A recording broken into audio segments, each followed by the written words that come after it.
বাড়ি ফেরার তাগিদে প্রিয়জনের কাছে পৌঁছানোর আকুলতা এবং নিজ গন্তব্যে পৌঁছানোর লড়াই। প্রতিদিন আমাদের দেশের রেলওয়ে স্টেশনগুলোতে যে যুদ্ধ চলে তা হয়তো আমরা অনেক দূর থেকেই দেখি, কিন্তু এই যুদ্ধের আড়ালে শত শত মানুষের চোখের জল আর অসহায়ত্ব লুকিয়ে থাকে। তা কি আমরা কখনো ভেবে দেখেছি? আজকের ভিডিওতে আমরা কথা বলবো সাম্প্রতিক সময়ে সামাজিক এবং যোগাযোগ মাধ্যমে আলোড়ন সৃষ্টি করা একটি ঘটনা নিয়ে।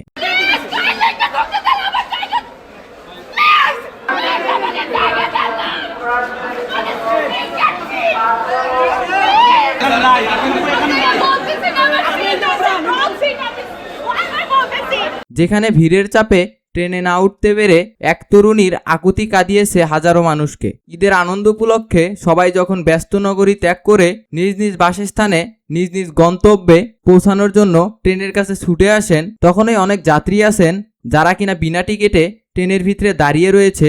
আবার অনেকেই ট্রেনের ছাদে ভ্রমণ করতেছে, এবং কি যারা কিনা টিকিট কেটেছেন তারা কোনোভাবে ট্রেনের ভিতরে প্রবেশ করতে পারছেন না। এমনই একটি ঘটনা একজন তরুণী, যিনি কিনা বরাবরই অনুরোধ করেছিলেন, ভাইয়া আমাকে একটু উঠতে দেন। তার চোখ মুখে ছিল চরম অসহায়ত্ব এবং ভীতি। কিন্তু এই যান্ত্রিক শহরে এই ভিড়ের মাঝে কার কথা কে শোনে?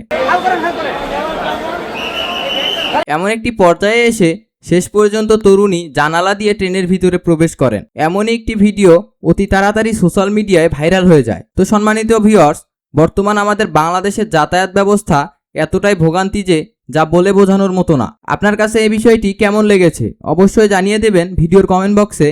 আর হ্যাঁ, চ্যানেলে নতুন হয়ে থাকলে অবশ্যই চ্যানেলটি সাবস্ক্রাইব করে পাশেই থাকবেন। সম্পূর্ণ ভিডিওটি দেখার জন্য অসংখ্য ধন্যবাদ।